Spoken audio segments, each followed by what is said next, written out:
Hello, नमस्कार, आदाब, सत श्री अकाल। मैं शिल्पी आप सबका फिर से एक बार अपने चैनल में दिल से स्वागत करती हूँ। आप सभी का बहुत बहुत शुक्रिया इस चैनल को सब्सक्राइब करने के लिए, वीडियोस को लाइक करने के लिए और वीडियोस को शेयर करने के लिए।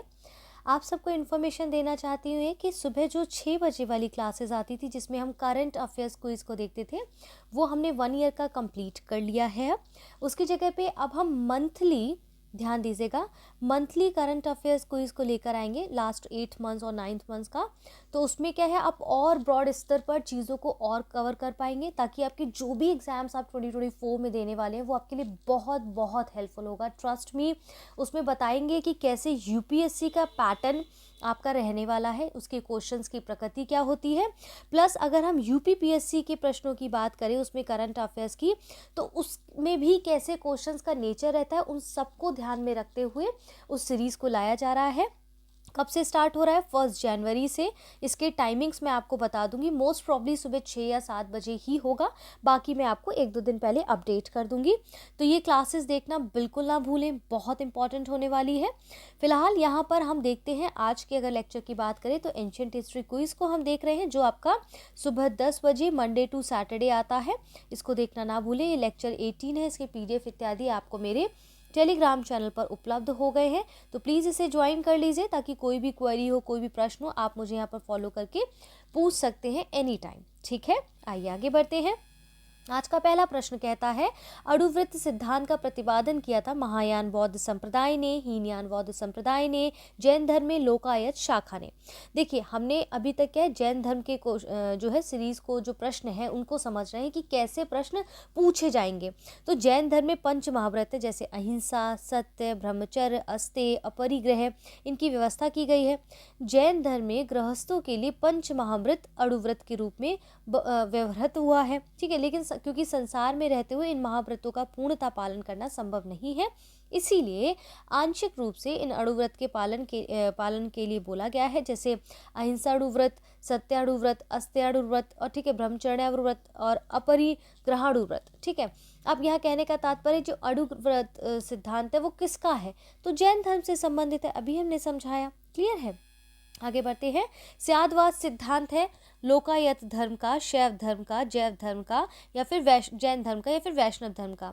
तो आप देखेंगे जो स्यादवाद है वो महावीर स्वामी, जो आप देखेंगे जैन धर्म के 24वें तीर्थंकर थे, इन्होंने वेद की अपौरुषेयता स्वीकार करने से इनकार कर दिया और धार्मिक सामाजिक रूढ़ियों पाखंडों का इन्होंने बहुत विरोध किया।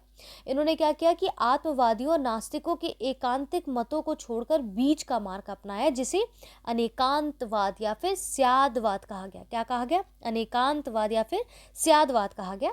ठीक है, तो इसीलिए जैन धर्म से संबंधित है स्यादवाद का सिद्धांत। याद रखिएगा, इस प्रश्न का उत्तर ऑप्शन सी है। स्यादवाद संबंधित है, जैन धर्म से संबंधित है। देखिए किस प्रकार से क्वेश्चंस, देखिए ऊपर जैसे मैंने समझा दिया, अब सेम रिपीटेड क्वेश्चन उसी प्रकार का है, तो यहाँ एक्सप्लेनेशन की जरूरत नहीं है, अंडरस्टूड करने की जरूरत है कि क्या कह रहा है ये प्रश्न। ठीक है, ऐसे ही पूछे जाएंगे आपसे प्रश्न। निम्नलिखित में से कौन कौन से सिद्धांत जैन धर्म से संबंधित है? अनेकांतवाद, सरस्वतीवाद, शून्यवाद, स्यादवाद। तो ये जो आप देखेंगे कि यहाँ पर कह रहा है कि जो ऊपर दिए गए कथन है ये सही उत्तर हमें चुनना है। यहाँ पर कुछ ऑप्शंस आपको दिए गए हैं। ठीक है, तो अनेकांतवाद जो है और स्यादवाद जैन धर्म से संबंधित है। क्लियर है। महावीर स्वामी ने आत्मवादियों नास्तिकों को छोड़कर बीच का रास्ता अपनाया, जिसे स्यादवाद अनेकांतवाद कहा गया। ठीक है, ये ज्ञान की सापेक्षता के सिद्धांत और शून्यवाद, इसमें शून्यवाद जो दिया गया है वो बौद्ध धर्म का संप्रदाय है, जिसके प्रवर्तक नागार्जुन है, जबकि सरस्वतीवाद जो है वो बौद्ध धर्म का संप्रदाय है, जिसका मानना है कि तीनों काल में संसार की सभी वस्तुओं का अस्तित्व है। इसे वैभाषिक भी कहते हैं।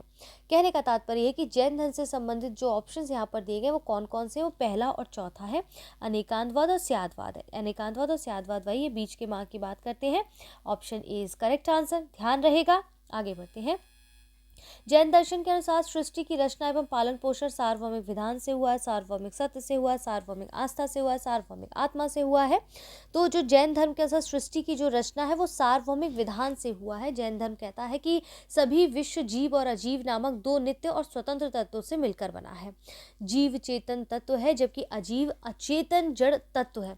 यहाँ जीव से मतलब है कि उपनिषदों की सार्वभौमिक आत्मा से ना होकर व्यक्तिगत आत्मा से। जैन धर्म क्या कहते हैं, जैन मतानुसार क्या कहा गया है कि आत्माएं बहुत सारी होती हैं, अनेक होती हैं और सृष्टि के कण कण में जीवों का वास है। इसीलिए यहाँ पर विकल्प ए आपका पूरी तरह से ठीक हो जाता है। ठीक है, आगे बढ़े। अनेकांतवाद निम्नलिखित में से किसका क्रोध सिद्धांत एवं दर्शन है? तो अभी हमने समझा जैन मत का। ठीक है, सेम चीजें हैं पर तरीका अलग पूछ लिया है। ठीक है, अब यहाँ पर पूछा गया निम्नलिखित में से कौन सा धर्म विश्व विनाशकारी प्रलय की अवधारणा में विश्वास नहीं करता है? बौद्ध धर्म, जैन धर्म, हिंदू धर्म, इस्लाम धर्म। तो आप देखेंगे कि स्थानकवासी श्वेतांबर जैनों का एक संप्रदाय है और माफ़ी चाहती हूँ, यहाँ पर हम बात कर रहे हैं विश्व विनाशकारी प्रलय की। तो जैन धर्म में क्या है, ईश्वर की कल्पना नहीं की गई है। इस धर्म के अनुसार जगत की सृष्टि नहीं की गई है। ये संसार जो है वो नित्य है, शाश्वत है, इसमें किसी समय प्रलय नहीं होता। तो यानी कि ये कौन कहता है? ये जैन धर्म कह रहा है। ठीक है, आगे बढ़ते हैं। जैन धर्म का आधारभूत बिंदु है कर्म, निष्ठा, अहिंसा, विराग। तो अहिंसा जो है जैन धर्म का आधारभूत बिंदु है। जैन धर्म में सम्यक चरित्र के अंतर्गत परिव्राजकों और यानी कि तापसों के लिए अहिंसा, सत्य, अस्तेय, ब्रह्मचर्य, अपरिग्रह नामक पंच महाव्रत की व्यवस्था की गई है। यानी कि ऑप्शन सी इस प्रश्न का करेक्ट आंसर हो जाएगा। याप्रिय किसका एक संप्रदाय था? बौद्ध धर्म का, जैन धर्म का, शैव धर्म का, वैष्णव धर्म का? तो ये जैन धर्म का जो है संप्रदाय था। ठीक है, option B is correct answer. Bharat की धार्मिक प्रथाओं के संदर्भ में स्थानकवासी संप्रदाय किसके संबंध में है? तो ये आपका जैन मत के संबंध में है। ठीक है, अब स्थानकवासी जो श्वेतांबर जैनों का एक संप्रदाय है, इसकी स्थापना कब हुई थी? 1653 ईस्वी में हुई थी। ये संप्रदाय अपने पूर्ववर्ती सुधारवादी संप्रदाय जो लोंका, जिनकी स्थापना लोंकाशा ने की थी, इससे उत्पन्न हुआ था। इस संप्रदाय के लोग मूर्तियों की पूजा नहीं करते हैं। ठीक है, याद रहेगा। आगे बढ़ते हैं।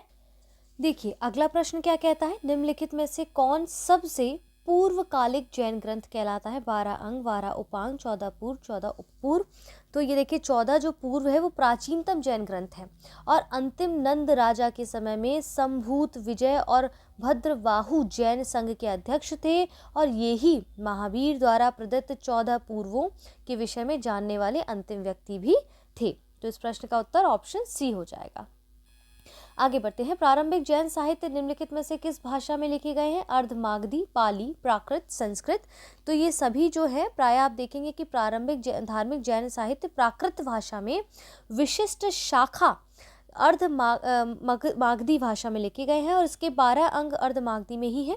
बाद में जैन धर्म में प्राकृत भाषा को अपनाया और ये ग्रंथ ईसा की 6ठी शताब्दी में गुजरात में वल्लभी नामक स्थान पर अंतिम रूप से संकलित किए गए हैं और आज जैन साहित्य लगभग सभी भाषाओं में अनुवादित भी है। ठीक है, तो अर्धमागधी में लिखा गया है ये। निम्नलिखित में से कौन सा स्थल पार्श्वनाथ से संबद्ध होने के कारण जैन सिद्ध क्षेत्र माना जाता है? चंपा, पावा, समेध शिखर, उज्जयंत। तो आप देखेंगे समेध शिखर जो है समेध शिखर पार्श्वनाथ से संबद्ध होने के कारण जैन सिद्ध क्षेत्र माना जाता है। जैन धर्म के जो 23वें तीर्थंकर थे कौन थे? पार्श्वनाथ, जिनका जन्म वाराणसी में महावीर स्वामी से 250 साल पहले लगभग 850 ईस्वी में हुआ था और काशी के शासक इक्ष्वाकु वंशी जो हैं और अश्वसेन उनके पिता थे और महारानी वामा उनकी माता। 30 साल की आयु के बाद उन्होंने गृह त्याग दिया और अपना जीवन वैराग्य और तपश्चर्या में लगा दिया और वाराणसी के निकट आश्रम पद उद्यान में समाधिस्थ होकर कठिन तपस्या करने के उपरांत इन्होंने 84वें केवल यानी कि ज्ञान प्राप्त हुआ। पार्श्वनाथ का परिनिर्वाण समेत शिखर पर हुआ था, इसी कारण ये जैन सिद्ध क्षेत्र माना जाता है। क्या है ये? सम्मत शिखर। ठीक है, निम्नलिखित में से कौन सा से कथन जैन सिद्धांत के अनुरूप है? कर्म को विनिष्ट करने का सुनिश्चित मार्ग तपस्या है और इसके बाद प्रत्येक वस्तु चाहे वह सूक्ष्मतम कण हो आत्मा होती है। कर्म आत्मा का विनाश है, आवश्यक इसका अंत होना चाहिए। ठीक है, तो यहाँ पर क्या है? ऑप्शंस दिए गए, सही उत्तर हमें यहाँ पर चुनना है, केवल एक और 2 और 3 और फिर इसके बाद है यहाँ पर 1, 2 और 3। ठीक है, कुछ इस तरह का प्रश्न यहाँ पर जैन सिद्धांत की बात कर रहे हैं यहाँ पर। आइए इसको समझ लेते हैं। तो देखिए यहाँ पर कह रहे हैं, ऑप्शन दिए गए हैं। जैन सिद्धांत के अनुसार आप देखेंगे कि सृष्टि के कण कण में जीवों का वास होता है और इसी सिद्धांत में कर्म को बंधन का कारण और सूक्ष्म तत्व भूतत्व माना गया है। जो जीव में प्रवेश करके उसे नीचे संसार की ओर खींच लाता है। जब कर्म का जीव की ओर प्रवाह रुक जाता है तो उस अवस्था को संवर कहते हैं, और जब जीव में पूर्व मौजूद कर्मों का विनाश होने लगता है तो उस अवस्था को निर्जरा कहते हैं। और जैनियों का तो ऐसा मानना है कि हर जीव अपने पूर्व संचित कर्मों के अनुसार ही शरीर धारण करता है, और जब जीव से कर्म का अवशेष बिल्कुल समाप्त हो जाता है तो उस कंडीशन में, उस स्थिति को जैन धर्म में मोक्ष कहते हैं। ठीक है, और फिर जैन धर्म में मोक्ष के लिए 3 आवश्यक साधन बताए गए। कौन कौन से त्रिरत्न है? सम्यक दर्शन, सम्यक ज्ञान, सम्यक चरित्र। और महावीर ने मोक्ष के लिए कठोर तपस्या और कयाक्लेश पर भी बल दिया है। मोक्ष के बाद जीवन आवागमन के चक्र से छुटकारा पा जाता है और वह अनंत चतुष्ट यानी कि अनंत ज्ञान, अनंत दर्शन, अनंत वीर, अनंत सुख की प्राप्ति कर लेता है। तो कहने का तात्पर्य यह है कि तीनों ही कथन हमारे यहाँ पर करेक्ट दिए गए हैं। ठीक है, समाधि मरण किस दर्शन से संबंधित है? बौद्ध दर्शन, जैन दर्शन, योग दर्शन, लोकायत दर्शन, इनमें से कोई नहीं। तो आप देखेंगे कि समाधि मरण जो है वो जैन दर्शन से संबंधित है। इस प्रश्न का उत्तर ऑप्शन बी है, अभी हमने ऊपर समझा था। इसके बाद निम्नलिखित कथनों पर विचार कीजिए। दक्षिण भारत के इक्ष्वाकु शासक बौद्ध मत के विरोधात्मक थे और पूर्वी भारत के पाल शासक बौद्ध मत के समर्थक थे। कौन से कथन सही है? केवल एक, केवल दो, एक और दो दोनों, ना तो एक ना ही दो। तो आप देखेंगे यहाँ पर दक्षिण में तृतीय और चतुर्थ शताब्दी ईस्वी के दौरान आंध्र में इक्ष्वाकु वंश का शासन था, हमें पता होगा ये। इस वंश में कुल 7 शासक हुए, जिनकी लगभग सभी रानियां बौद्ध मतावलंबी थी। यहाँ नागार्जुन कोंडा स्थित मूर्तियों में बुद्ध की विशाल मूर्तियां भी शामिल हैं, और इसीलिए इक्ष्वाकुओं ने वैदिक धर्म का पालन किया, लेकिन उन्होंने साथ ही बौद्ध धर्म का समर्थन भी किया था। तो आप देखेंगे कि यहाँ पर जो दूसरा कथन है ना, वो पूरी तरह ठीक है, पहला कथन गलत है। ठीक है, तो ऑप्शन बी यहाँ पर करेक्ट हो जाता है। ठीक है, क्योंकि आपने देखा कि यहाँ पर दक्षिण भारत के इक्ष्वाकु शासक बौद्ध मत के विरोधात्मक नहीं थे, बल्कि आप देखेंगे कि सभी रानियां जो थी मतावलंबी थी उनकी। ठीक है, आजीवक संप्रदाय के संस्थापक थे आनंद, राहुल भद्र और मखली गोसाल उपाली।